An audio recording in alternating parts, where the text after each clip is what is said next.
कक्षा 11 समाजशास्त्र अध्याय 1 समाजशास्त्र एवं समाज। हम सबसे पहले परिचय की बात करते हैं। हम शुरुआत करते हैं कुछ सुझावों से जो प्रायः आप जैसे युवा विद्यार्थियों के सम्मुख रखे जाते हैं।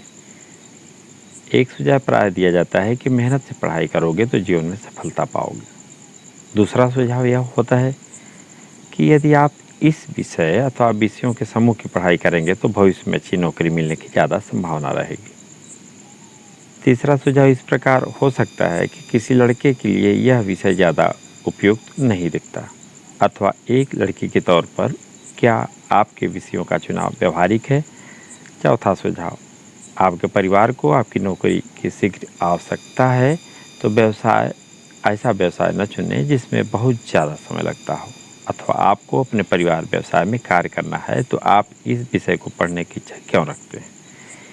आइए हम इन सुझावों पर गौर करें। क्या आप सोचते हैं कि पहला सुझाव बाकी 3 सुझावों का खंडन करता है? क्योंकि पहला सुझाव दर्शाता है कि यदि आप कठिन परिश्रम करेंगे तो आप अच्छा कार्य करेंगे और अच्छी नौकरी पाएंगे। इसका दारोमदार स्वयं पर है। दूसरा सुझाव यह दर्शाता है कि आपके व्यक्तिगत प्रयास के अलावा नौकरी का एक बाजार है और वह बाजार एक निश्चित करता है कि किस विषय की पढ़ाई करने से नौकरी के अवसर ज़्यादा हैं या कम हैं। तीसरा और चौथा सुझाव इस विषय को और भी जटिल बना देता है। यहाँ केवल हमारे व्यक्तिगत प्रयास और नौकरी का बाजार ही नहीं बल्कि लिंग, परिवार और सामाजिक परिवेश भी मायने रखते हैं। यदि व्यक्तिगत प्रयासों का बहुत अधिक महत्व है, लेकिन यह आवश्यक नहीं कि वे परिणाम को निश्चित करें। जैसा कि हम देखते हैं कि कुछ अन्य सामाजिक कारक भी हैं जो परिणाम को निर्धारित करने में महत्वपूर्ण भूमिका निभाते हैं। हमने केवल नौकरी का बाजार, सामाजिक आर्थिक पृष्ठभूमि एवं लिंग का जिक्र किया है। क्या आप अन्य कारकों के बारे में भी सोच सकते हैं? हम पूछ सकते हैं कि यह कौन निश्चित करता है कि एक अच्छी नौकरी क्या है? क्या एक अच्छी नौकरी के बारे में सभी समाजों की सोच एक जैसी है? क्या इसका पैमाना पैसा है अथवा सम्मान या सामाजिक मान्यता या व्यक्तिगत संतुष्टि जो एक नौकरी की हैसियत का निर्धारण करते हैं? क्या संस्कृति एवं सामाजिक मानक की भी इसमें कोई भूमिका होती है? प्रत्येक विद्यार्थी को तरक्की हेतु मेहनत से अध्ययन अवश्य करना चाहिए, लेकिन वह कितना अच्छा कर पाता है यह सामाजिक कारकों के एक पूरे समुच्चय द्वारा निर्धारित होता है। नौकरी का बाजार अर्थव्यवस्था की ज़रूरतों से परिभाषित होता है। अर्थव्यवस्था की ज़रूरतें भी पुनः सरकार की आर्थिक एवं राजनीतिक नीतियों पर निर्भर करती हैं।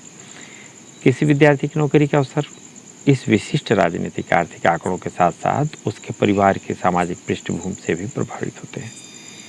यहाँ से हमें इस बात का प्रारंभिक ज्ञान मिलता है कि किस प्रकार समाजशास्त्र मानव विज्ञान का एक अंतः संबंधित समग्र के रूप में अध्ययन करता है और किस तरह समाज और व्यक्ति एक दूसरे से अंतःक्रिया करते हैं। उच्चतर माध्यमिक विद्यालय में विषयों के चुनाव की समस्या विद्यार्थी का व्यक्तिगत मामला है। इसके बावजूद अधिकांश विद्यार्थी इस समस्या से प्रभावित रहते हैं। अतः प्रत्यक्ष यह है एक व्यापक जनहित का मुद्दा है। समाजशास्त्र का एक कार्य व्यक्तिगत समस्या और जनहित मुद्दे के बीच संबंध को स्पष्ट करना है। यह इस अध्याय की पहली विषय वस्तु है। हम यह पहले ही देख चुके हैं कि एक अच्छी नौकरी का अर्थ भिन्न भिन्न समाजों में भिन्न भिन्न है। किसी व्यक्ति के लिए किसी नौकरी की सामाजिक प्रतिष्ठा कितनी है अथवा नहीं है, यह उस व्यक्ति के प्रासंगिक समाज की संस्कृति पर निर्भर करता है। प्रासंगिक समाज का क्या अर्थ है? क्या इसका अर्थ है वह समाज जिससे वह संबंधित है? व्यक्ति किस समाज से संबंध रखता है? क्या यह पास पड़ोस है? क्या यह समुदाय है?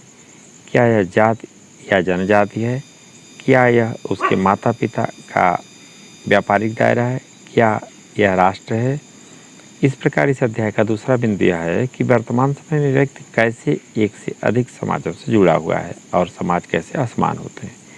तीसरा यह अध्याय इसका परिचय देता है कि समाजशास्त्र में समाज का विधिवत अध्ययन किया जाता है। यह अध्ययन दार्शनिक और धार्मिक अनुचिंतन एवं साथ ही समाज के रोजमर्रा के सामान्य प्रेक्षण से एकदम अलग है। चौथी बात, समाज के अध्ययन का यह अलग तरीका ज़्यादा अच्छी तरह से समझा जा सकता है। यदि हम पीछे मुड़कर भौतिक विचारों एवं भौतिक स्थितियों पर ऐतिहासिक दृष्टि डालें जिसमें समाजशास्त्र का जन्म एवं विकास हुआ, ये विचार एवं भौतिक विकास मुख्यतः पाश्चात्य थे, परंतु उनके परिणाम विश्वव्यापी थे। पाँचवें, हम इस विश्वव्यापी पक्ष एवं तरीके को देखते हैं जिसमें भारत में समाजशास्त्र का आगमन हुआ। यह याद रखना महत्वपूर्ण है कि जिस प्रकार हम में से प्रत्येक की अपनी अलग एक जीवनी है, उसी तरह एक विषय की भी जीवनी होती है। विषय के इतिहास को समझने से विषय को समझने में सहायता मिलती है। अंत में समाजशास्त्र के विषय क्षेत्र एवं अन्य विषयों से उसके संबंधों की चर्चा की गई है। आप देख लें, एक क्रियाकलाप है। मिल्स के उदाहरण को ध्यानपूर्वक पढ़ें, तब अगले पृष्ठ पर दिए गए दृष्टि और रिपोर्ट की जांच करें। क्या आपने ध्यान दिया कि गरीब और गृह विहीन दंपति का दृश्य कैसा है? समाजशास्त्री कल्पना गृह विहीनता को समझने और इसकी एक जनहित मुद्दे की तरह व्याख्या करने में सहायता करती है। क्या आप गृह विहीनता के कारणों की पहचान कर सकते हैं? आपकी कक्षा में विभिन्न समूह इसके संभावित कारणों पर सूचनाएं एकत्र कर सकते हैं, जैसे रोजगार संभावनाएं, गांव से शहरों में प्रवसन आदि। इस पर चर्चा कीजिए। क्या आपने ध्यान दिया कि किस प्रकार राज्य गृह विहीनता को एक जनहित के मुद्दे के रूप में लेता है, जिसके लिए इंदिरा आवास योजना सरीखे ठोस कदम उठाने की आवश्यकता है। ये विद्यार्थियों के लिए क्रियाकलाप था, आप देख लें।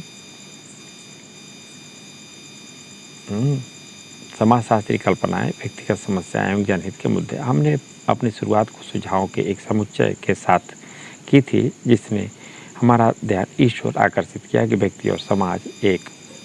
समाजशास्त्री कल्पना हमें इतिहास और जीवन कथा को समझने एवं समाज में इन दोनों के संबंध को समझाने में सहायता करती है। यही इसका मुख्य कार्य है और इसका वायदा भी। शायद सबसे अधिक परिणामदायक विभेद जिसके द्वारा समाजशास्त्री कल्पना कार्य करती है, वह व्यक्तिगत समस्याओं और सामाजिक संरचना के जनहित के मुद्दे के बीच है। जब किसी को व्यक्तिगत या अपने आसपास के लोगों के साथ संबंधों में कठिनाइयाँ हो जाती हैं, तब वह उसे स्वयं प्रत्यक्ष व निजी रूप से ज्ञान सीमित सामाजिक दायरे में सुलझाता है। इन मुद्दों का संबंध व्यक्ति के निजी जीवन तथा स्थानीय वातावरण से परे होता है। समकालीन इतिहास के तथ्य पुरुषों और स्त्रियों की सफलता और असफलताओं के तथ्य भी हैं। जब तक एक समाज का औद्योगिकीकरण होता है, एक किसान श्रमिक बन जाता है, एक सामंत समाप्त हो जाता है या व्यवसायी बन जाता है। जब कोई वर्ग उठता है या गिरता है, एक व्यक्ति रोजगार अथवा बेरोजगार हो जाता है, तब विनियोग की दर ऊपर नीचे जाती है, आदमी का मन उछलता है या टूट जाता है। जब युद्ध होता है, एक बीमा एजेंट रॉकेट लॉन्चर बन जाता है, एक स्टोर का क्लर्क राडार मैन बन जाता है, एक पत्नी अकेली रह जाती है, एक बालक पिता के बगैर बड़ा होता है। एक व्यक्ति की जिंदगी हो या एक समाज का इतिहास, दोनों को जाने बिना समझा नहीं जा सकता। मिल्स 1959। ये देखें, आप तस्वीर देखें। वर्ष 1999-2000 से आरंभ हुई इंदिरा आवास योजना के ग्रामीण विकास मंत्रालय MORD तथा भवन एवं शहरी विकास निगम हुडको द्वारा संचालित एक विशाल योजना है, जो गरीब और गृहविहीन लोगों के लिए मुफ्त आवास मुहैया कराएगी। क्या आप ऐसे अन्य मुद्दे बता सकते हैं जो व्यक्तिगत समस्याओं और जनहित के मुद्दों में संबंध दर्शाते हैं? एक गृहविहीन दंपति दूसरे से परस्पर किस प्रकार संबंधित है? यह एक ऐसा बिंदु है जिस पर समाजशास्त्री पीढ़ियों से विचार विमर्श करते आ रहे हैं। सीराइट मिल्स समाजशास्त्री कल्पनाओं पर अपनी दृष्टि मुख्यतः इस बात को सुलझाने पर टिकाते हैं कि किस तरह व्यक्तिगत और जनहित परस्पर संबंधित है। आप देखें, समाजों में बहुलताएं एवं असमानताएं। समकालीन विश्व में एक प्रकार देखा जाए तो हम एक से ज़्यादा समाजों से जुड़े हुए हैं। जब हम विदेशियों के बीच हमारे समाज की बात करते हैं तो हमारा मतलब भारतीय समाज से हो सकता है, लेकिन भारतीयों के बीच हमारे समाज को भाषा, समुदाय, धर्म या जाति अथवा जनजाति के संदर्भ में लिया जा सकता है। यह विविधता इस बात का निर्णय करने में कठिनाई पैदा करती है कि हम किस समाज की बात कर रहे हैं, लेकिन शायद लगता है कि समाजों के खाका खींचने की समस्या अकेले समाजशास्त्रियों की नहीं है, जैसा कि नीचे दी गई टिप्पणियों से प्रकट होता है। अपनी फिल्म में क्या दिखाया जाए, इस पर चर्चा करते हुए मशहूर भारतीय फिल्मकार सत्यजीत राय हैरानी से कहते हैं, आप अपनी फिल्म में क्या रखेंगे? क्या आप छोड़ सकेंगे? क्या आप शहर को पीछे छोड़कर गांव में जाएंगे, जहां विशाल चारागाहों में गाय चरती हैं और चरवाहे बांसुरी बजाते हैं? आप यहाँ एक साफ सुथरी एवं ताज़ा तरीन फिल्म बना सकते हैं, जिसमें नाविक के गीतों की सी मोहक लय होगी। तो आप इतिहास पीछे महाकाव्य में जाएंगे, जहाँ दैत्यों और देवों के महान संग्राम में, आप ये तस्वीर देखें, भूख और उससे संबंधित किस प्रकार से दृश्यों पर चर्चा कीजिए। ये किस प्रकार बहुलताएं और असमानताएं दर्शाते हैं। हिस्सा लिया था जिनमें भाइयों ने भाइयों का संहार किया था, महाभारत की बात यहाँ कही गई। अथवा आप वहीं ठहरे रहेंगे जहाँ आप हैं। वर्तमान में यह इस विकट भीड़ भाड़ चकाचौंध भरे शहर के बीचों बीच और इसके कोलाहल और दृश्यों और परिवेश के विरोधाभासों से स्वर मिलाने का प्रयास करेंगे। यह समाजशास्त्र का सम्मुख मुख्य प्रश्न है कि समाज में किस चीज़ पर ध्यान केंद्रित किया जाए। हम सत्यजीत राय की टिप्पणी पर पुनः जाते हैं तो स्तब्ध होते हैं। क्या उनके द्वारा किया गया गांव का चित्रण रोमांटिक है? एक समाजशास्त्री के नज़रिए से गांव के एक दलित के नीचे दिए गए चित्रण की इससे तुलना करना उल्लेखनीय होगा। जब मैंने उसे पहली बार देखा, वह गांव की छप्पर की छत वाली चाय की दुकान के सामने धूल भरी सड़क पर बैठा था, जानबूझकर अपना गिलास और प्लेट अपने बगल में रखे हुए, जो दुकानदार के लिए मुख्य संकेत था कि अछूत की चाय खरीदनी है। मूली एक 40 वर्षीय पान से मैले हुए दांतों वाला मरियल सा व्यक्ति था, जिसके लंबे बाल पीछे की तरफ लटके हुए थे। फ्रीमैन 1978। विद्यार्थियों के लिए क्रियाकलाप। भारत सरकार का आर्थिक सर्वेक्षण बताता है कि सफाई सुविधाएं सिर्फ 28% लोगों को प्राप्त है। सामाजिक असमानता अन्य संकेतकों मसलन शिक्षा, स्वास्थ्य, रोजगार इत्यादि के बारे में मालूम कीजिए। अमरसेन का उदाहरण शायद इसका ज़्यादा अच्छी तरह से वर्णन करेगा कि किस प्रकार असमानता समाज के भी केंद्रीय बिंदु है। कुछ भारतीय अमीर हैं, अधिकांश नहीं हैं। कुछ बहुत अच्छी तरह शिक्षित हैं, अन्य निरक्षर हैं। कुछ विलासिता की ज़िंदगी बसर करते हैं, जबकि कुछ थोड़े से पारिश्रमिक के बदले कठोर परिश्रम करते हैं। कुछ राजनीतिक रूप से शक्तिशाली होते हैं, लेकिन दूसरे किसी भी चीज़ को प्रभावित नहीं कर सकते। कुछ के पास ज़िंदगी में आगे बढ़ने के लिए अनेक अवसर हैं, जबकि अन्य के पास अवसरों का नितांत अभाव है। कुछ के प्रति पुलिस का व्यवहार सम्मानजनक रहता है, जबकि कुछ के लिए अत्यंत असम्मानजनक। ये असमानता के कुछ विभिन्न प्रकार हैं। इनमें से प्रत्येक के लिए गंभीर चिंतन की आवश्यकता है। अमरसेन 2005। समाजशास्त्र का परिचय। समाज एक अंतः संबंधित समग्र के रूप में अध्ययन करने के समाजशास्त्र के मुख्य सरोकार एवं समाजशास्त्रीय कल्पनाओं के बारे में आपको पहले से परिचय दिया जा चुका है। व्यक्तिगत पसंद और नौकरी के बाजार पर हमारी परिचर्चा से पता चलता है कि किस प्रकार आर्थिक, राजनीतिक, पारिवारिक, सांस्कृतिक एवं शैक्षणिक संस्थाएं अंतर संबंधित है। किस प्रकार एक व्यक्ति इससे बंधा हुआ भी है तथा कुछ सीमा तक इसको बदल भी सकता है। अगले कुछ अध्याय विभिन्न संस्थाओं और साथ ही साथ संस्कृति पर आधारित होंगे। ये समाजशास्त्र की कुछ प्रमुख शब्दावली एवं संकल्पनाओं पर भी केंद्रित होंगे, जिससे समाज को समझने में आपको मदद मिलेगी, क्योंकि समाजशास्त्र मनुष्य के सामाजिक जीवन, समूहों और समाजों का अध्ययन है। एक सामाजिक प्राणी की तरह स्वयं हमारा व्यवहार इसकी विषय वस्तु है। समाजशास्त्र ऐसा कार्य करने वाला पहला विषय नहीं है। लोगों ने हमेशा से उस समाज और समूह को देखा और समझा है जिसमें वे रहते हैं। यह सभी सभ्यताओं और युगों के दार्शनिकों, धार्मिक गुरुओं और विधि वक्ताओं की पुस्तकों से स्पष्ट होता है। अपने जीवन और अपने समाज के बारे में सोचने वाला मानव स्वभाव केवल दार्शनिकों एवं सामाजिक विचारकों तक सीमित नहीं है। हम सभी के अपनी रोजमर्रा की ज़िंदगी के बारे में और दूसरों की ज़िंदगी के बारे में भी अपने अपने विचार रहते हैं, और इसी तरह अपने समाज और दूसरे समाजों के बारे में भी।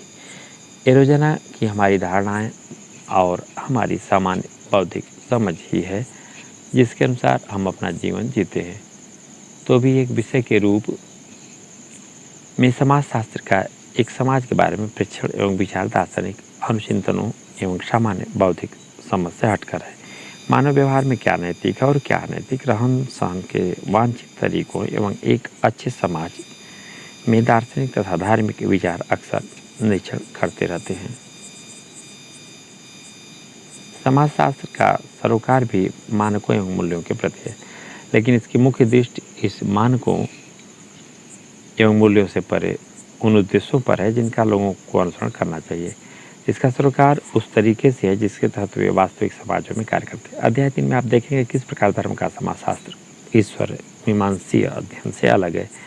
समाजों का अनुभाविक अध्ययन समाजशास्त्रियों के कार्य का एक अहम हिस्सा है, लेकिन इस बात का यह अर्थ कदापि नहीं है कि समाजशास्त्र का मूल्यों के प्रति कोई सरोकार नहीं है।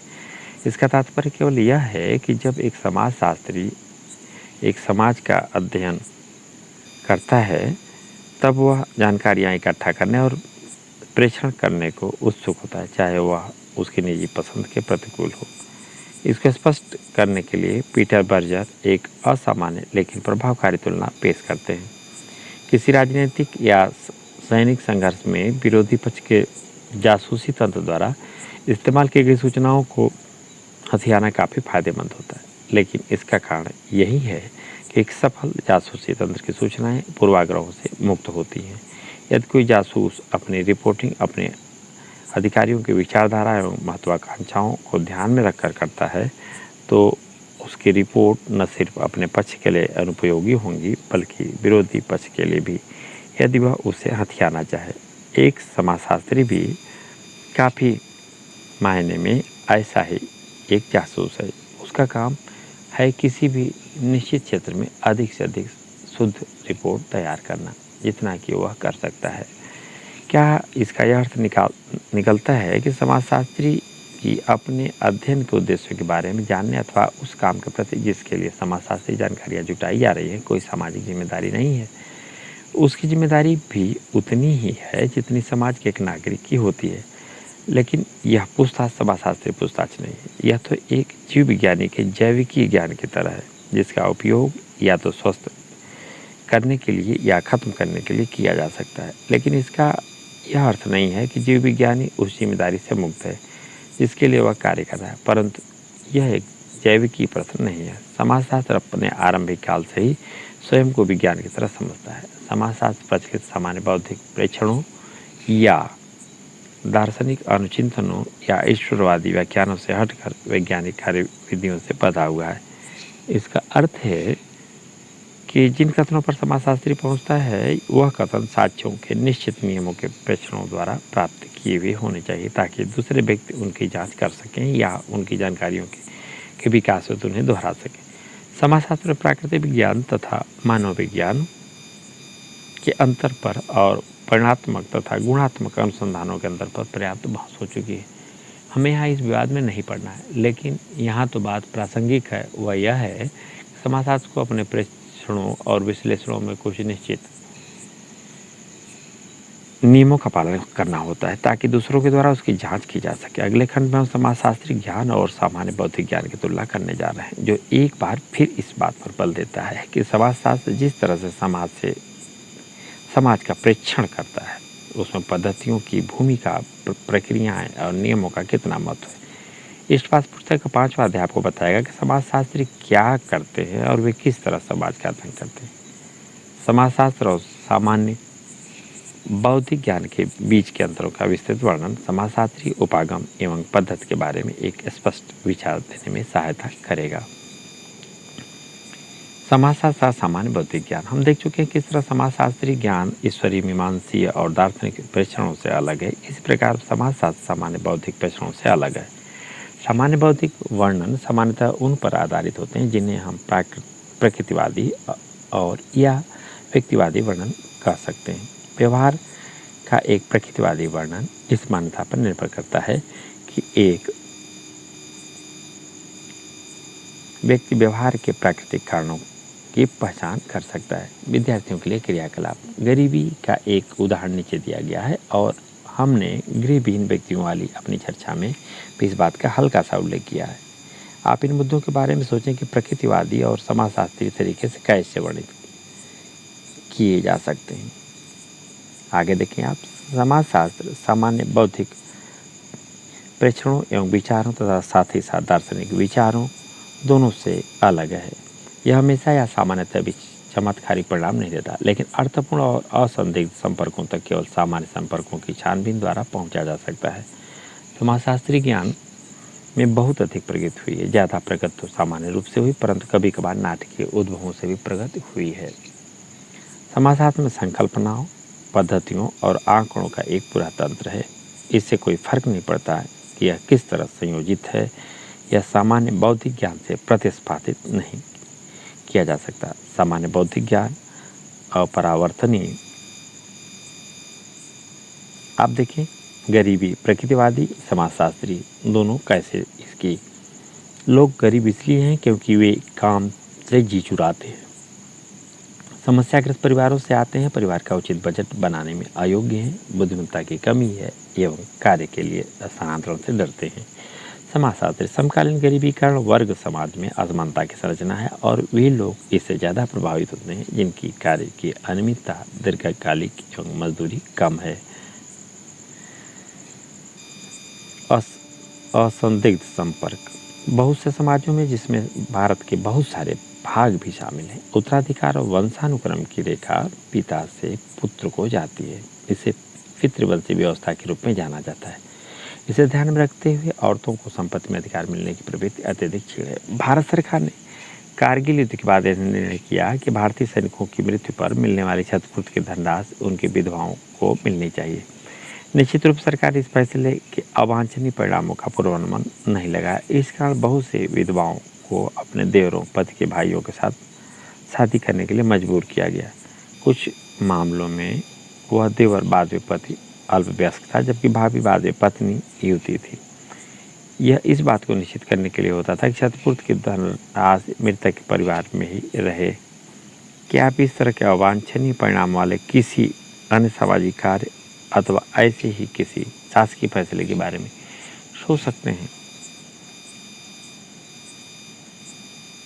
क्योंकि यह अपने उद्गम के बारे में कोई प्रश्न नहीं पूछता है, या दूसरे शब्दों में यह अपने आप से नहीं पूछता मैं यह विचार क्यों रखता हूँ। एक समाजशास्त्री को अपने स्वयं के बारे में तथा अपने किसी भी विश्वास के बारे में प्रश्न पूछने के सदैव तैयार रहना चाहिए, चाहे वह विश्वास कितना भी प्रिय क्यों न हो। क्या वास्तव में ऐसा है? समाजशास्त्र के दोनों ही उपागम व्यवस्थित एवं प्रश्नकारी वैज्ञानिक खोज की एक विस्तृत परंपरा से निकले हैं। वैज्ञानिक कार्यविधियों के इस महत्व को तभी समझा जा सकता है जब हम अतीत की तरफ लौटें और उस समय की सामाजिक परिस्थिति को समझें जिसमें समाजशास्त्री दृष्टिकोण का उद्भव हुआ हो, क्योंकि आधुनिक विज्ञान में हुए विकासों का समाजशास्त्र पर गहरा प्रभाव पड़ा था। इसलिए हम संक्षिप्त रूप में देखें कि समाजशास्त्र की रचना में बौद्धिक विचारों की भूमिका कहाँ तक है। बौद्धिक विचार जिनकी समाजशास्त्र की रचना में भूमिका है। प्राकृतिक विकास के वैज्ञानिक सिद्धांतों और प्राचीन यात्रियों द्वारा पूर्व आधुनिक सभ्यताओं की खोज से प्रभावित होकर उपनिवेशी प्रशासकों, समाजशास्त्रियों, सामाजिक मानव विज्ञानियों ने समाजों के बारे में इस दृष्टिकोण से विचार किया कि उनका विभिन्न प्रकारों में वर्गीकरण किया जाए ताकि सामाजिक विकास के विभिन्न चरणों को पहचाना जा सके। ये लक्षण 19वीं शताब्दी में आरंभिक समाजशास्त्रियों जैसे आगस्त कॉन्ट, कार्ल मार्क्स एवं हर्बर्ट स्पेंसर के कार्यों में पुनः दृष्टिगोचर होते हैं। इस बात के प्रयास किए गए कि उन बातों के आधार पर विभिन्न तरह के समाजों का वर्गीकरण किया जाए। जैसे आधुनिक काल से पहले के समाज में प्रकार जैसे शिकारी टोलियां एवं संग्रहकर्ता, चरवाही एवं कृषक एवं गैर औद्योगिक सभ्यताएं। आधुनिक समाजों के प्रकार जैसे औद्योगिकृत समाज। इस प्रकार के क्रमिक विकास का दर्शन यह मानता था कि पश्चिमी संसार आवश्यक रूप से ज़्यादा प्रगतिशील एवं सभ्य था। गैर पश्चिमी समाज को अशिष्ट और कम विकसित समझा जाता था। भारतीय औपनिवेशिक अनुभव को भी इसी दृष्टि से देखा जाना चाहिए। भारतीय समाजशास्त्र में भी इसी तरह के तनाव को देखा जा सकता है। बहुत पीछे इतिहास में अंग्रेजी उपनिवेशवाद के समय में जाइए और इसका बुद्धिजीवी तथा सिद्धांतवादी जवाब दें। शायद इसी पृष्ठभूमि के कारण ही भारतीय समाजशास्त्र खासतौर पर विचारशील रहा है और यही इसके व्यवहार में भी दिखता है। अगली पुस्तक समाज का बोध में आप भारतीय समाजशास्त्री विचार जिसके उसके सरोकारों और इसके वास्तविक व्यवहार के बारे में विस्तार से जानेंगे। डार्विन के जीव विज्ञान के विचारों का आरंभिक समाजशास्त्री विचारों पर दृढ़ प्रभाव था।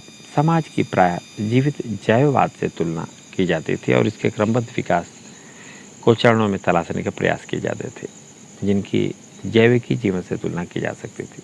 समाज को व्यवस्था के भागों के रूप में देखने के तरीके ने जिसमें प्रत्येक भाग एक खास कार्य निष्पादन में रत हो, सामाजिक संस्थाओं जैसे परिवार या स्कूल एवं संरचनाओं जैसे स्तरीकरण के अध्ययन को बहुत प्रभावित किया।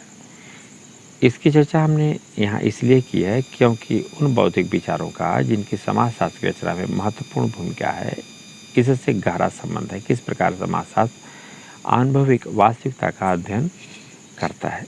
ज्ञानोदय एक यूरोपीय बौद्धिक आंदोलन जो 17वीं शताब्दी के अंतिम वर्षों एवं 18वीं शताब्दी में चला, कारण और व्यक्तिवाद पर बल देता है।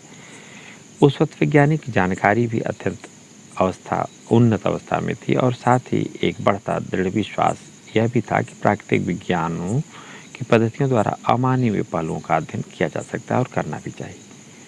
गरीबी जो अभी तक एक प्राकृतिक प्रक्रिया के रूप में जानी जाती थी, उसे सामाजिक समस्या के रूप में देखना आरंभ हुआ, जो कि मानवीय उपेक्षा अथवा शोषण का परिणाम है। इसलिए गरीबी को समझा जा सकता है और उसका निराकरण हो सकता है। इसके अध्ययन का एक तरीका यह था कि एक सामाजिक सर्वेक्षण किया जाए और यह इस विश्वास पर आधारित हो कि मानवीय प्रक्रियाओं को मापा जा सकता है, इनका वर्गीकरण किया जा सकता है।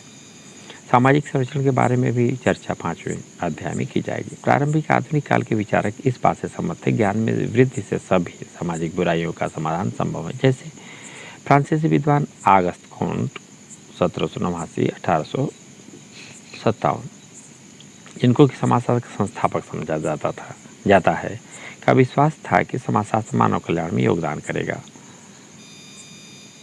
भौतिक मुद्दे जिनकी समाजशास्त्र की रचना में भूमिका है। औद्योगिक क्रांति एक नए गतिशील आर्थिक क्रियाकलाप पूंजीवाद पर आधारित थी। औद्योगिक उत्पादन के उन्नति के पीछे ही पूंजीवादी व्यवस्था एक प्रमुख शक्ति थी। पूंजीवाद में नई अभिवृत्तियां एवं संस्थाएं सम्मिलित थी। उद्यमी निश्चित और व्यवस्थित मुनाफे की आशा से प्रेरित थे। बाजारों के उत्पादनकारी जीवन में प्रमुख साधन की भूमिका अदा की। माल, सेवाएं, श्रम वस्तुएं बन गई जिनका निर्धारण तार्किक गणनाओं के द्वारा होता था। नई अर्थव्यवस्था पहले वाली अर्थव्यवस्था से एकदम अलग थी। इंग्लैंड औद्योगिक क्रांति का केंद्र था। औद्योगिकरण द्वारा आया परिवर्तन कितना असरकारी था, इसे समझने के लिए हम औद्योगिकरण से पूर्व की इंग्लैंड की जिंदगी पर सरसरी नज़र डालते हैं। औद्योगिकरण से पहले अंग्रेजों का मुख्य पेशा खेती करना एवं कपड़ा। आप देख लें, यह चित्र देखें। औद्योगिकरण और बगल में झुग्गी झोपड़ी, लोगों के मकान, रहन सहन, आस पड़ोस के कामकाजी वर्ग से गंदी बस्तियों तक दोनों तरह की। कपड़ा बुनना था। अधिकांश लोग गाँव में रहते थे। अपने भारतीय गाँव की तरह ही वहाँ भी कृषक एवं भूस्वामी, लोहार एवं चमड़ा श्रमिक, चुलाए एवं कुम्हार, चरवाहे और मद्य निर्माता थे। समाज छोटा था, यह स्त्रीकृत था अथवा विभिन्न लोगों की परिस्थिति एवं उनकी वर्ग स्थिति स्पष्ट परिभाषित थी। सभी परंपरागत समाजों की तरह यह भी नज़दीकी आपसी व्यवहार की विशेषता रखता था। औद्योगिकरण के साथ ही सभी विशेषताएं बदल गई। नई व्यवस्था एक प्रमुख मूल पक्ष था श्रम की प्रतिष्ठा कम होना, शिल्प संघ, गांव एवं परिवार के सुरक्षित स्थानों से कार्य का अलग होना। रूढ़वादी एवं परिवर्तनवादी दोनों ही तरह के चिंतक सामान्य श्रमिकों की परिस्थिति की गिरावट को देखकर भयभीत थे, परंतु कुशल कारीगरों की स्थिति अलग थी। नगरीय केंद्रों का विकास और विस्तार हुआ। ऐसा नहीं था कि पहले शहर नहीं थे, लेकिन औद्योगिकरण से पहले उनका स्वरूप अलग था। औद्योगिक शहरों ने एक बिल्कुल नए नगरीय संसार को जन्म दिया। इसकी निशानी थी फैक्ट्रियों का धुआं और कालिक, नई औद्योगिक श्रमिक वर्ग की भीड़भाड़ वाले बस्तियाँ, गंदगी और सफाई का नितांत अभाव इसकी अन्य निशानियों में एक था। नए प्रकार की सामाजिक अंतःक्रिया। एक हिंदी फिल्म का गीत आगे दिया जा रहा है। फिल्म CID 1956 का यह गीत शहरी जिंदगी की भौतिक एवं अनुभवात्मक पक्षों का चित्रण इस प्रकार करता है। आप देख लें। ये दिल है मुश्किल जीना यहाँ, जरा हट के जरा बच के, ये बाम्बे मेरी जान, कहीं बिल्डिंग कहीं ट्रामे कहीं मोटर कहीं मील, मिलता यहाँ सब कुछ एक मिलता नहीं दिल, इंसान का नहीं कहीं नामो निशान, कहीं सत्ता कहीं पत्ता कहीं चोरी कहीं रेश, कहीं डाका कहीं फाका कहीं ठोकर कहीं ठेस, बेकारों के हैं कई काम यहाँ, बेघर को आवारा यहाँ कहते हंस हंस, खुद काटे गले सबके कहे इसको बिजनेस, एक चीज़ है कई नाम यहाँ। आप देखें गीता, बुरा दुनिया को कहता ऐसा भोला तो ना बन, जो है करता वो है भरता है यहाँ का ये चालान। इसका भावानुवाद, प्यारे दिल यहाँ ज़िंदगी मुश्किल है, अगर तुम खुद को बचाना चाहते हो तो तुम्हें देखना पड़ेगा तुम किस रास्ते पर जा रहे हो। मेरे प्यारे, यह मुंबई है, तुम्हें यहाँ बहुमंजिली इमारतें मिलेंगी, ट्रामें मिलेंगी, वाहन मिलेंगे, कारखाने मिलेंगे, इंसानियत भरे दिल को छोड़कर तुम्हें यहाँ सब कुछ मिलेगा। इंसानियत का यहाँ कोई नाम और निशान नहीं है। यहाँ पर जो भी करें इसका मतलब नहीं है शक्ति या पैसा या चोरी या विश्वासघात ही किस प्रकार से उस रचना में है ना। इसके बाद देख लें, यहाँ चलता है, अमीर लोग गृहविहीन लोगों की आवारा व्यक्तियों की तरह हंसी उड़ाते हैं, लेकिन जब वह एक दूसरे के गले काटते हैं तब उसे व्यापार करते हैं। यहाँ इस एक कार्य को कई नाम दिए गए। आप ये देख लें, क्रियाकलाप विद्यार्थियों के लिए। ध्यान दें, औद्योगिक क्रांति को प्रारंभ करने वाला देश ब्रिटेन कितनी शीघ्रता से ग्रामीण समाज से शहरी समाज में परिवर्तित हो गया। क्या भारत में भी इसी तरह की प्रक्रिया थी। 1810 20% जनसंख्या का समुदाय था शहरों में रहती थी। 1910 80% जनसंख्या का समुदाय शहरों में रहती थी। इस प्रक्रिया का भारत में एक अलग तरह का प्रभाव था। शहरी केंद्र तो बड़े, परंतु ब्रिटिश निर्मित वस्तुओं के प्रयोग से अधिकांश लोग कृषि क्षेत्र की तरफ उन्मुख हुए। हम देखिए, अंग्रेजी कारखानों की मशीनों द्वारा तैयार माल के आगमन से भारी तादाद में भारतीय दस्तकार बर्बाद हो गए, क्योंकि अत्यधिक विकसित कारखानों में उनकी खपत नहीं हो सकती थी। इस बर्बाद दस्तकारों ने मुख्यतः जीवन निर्वाह के लिए खेती को अपना निर्णय लिया। कारखाना और इसके आंतरिक संविभाजन के अक्सर किसानों, दस्तकारों, साथ ही साथ परिवार और स्थानीय समुदायों को जानबूझकर खत्म करने की कोशिश के रूप में देखा था। कारखानों को एक कठोर नियंत्रण के रूप में देखा गया, जो अभी तक बैरकों और जेलों तक था। कुछ के अनुसार जैसे मार्क्स कारखाना दमनकारी था, फिर भी काफ़ी हद तक स्वतंत्रता की गुंजाइश थी। यहाँ श्रमिकों ने बेहतर जिंदगी है, सामूहिक कार्य प्रणाली एवं संगठित प्रयास दोनों चीज़ें सीखी। नए समाजों को उभरने का एक और संकेतक था घड़ी के अनुसार समय का महत्व, जो सामाजिक संगठन का आधार भी था।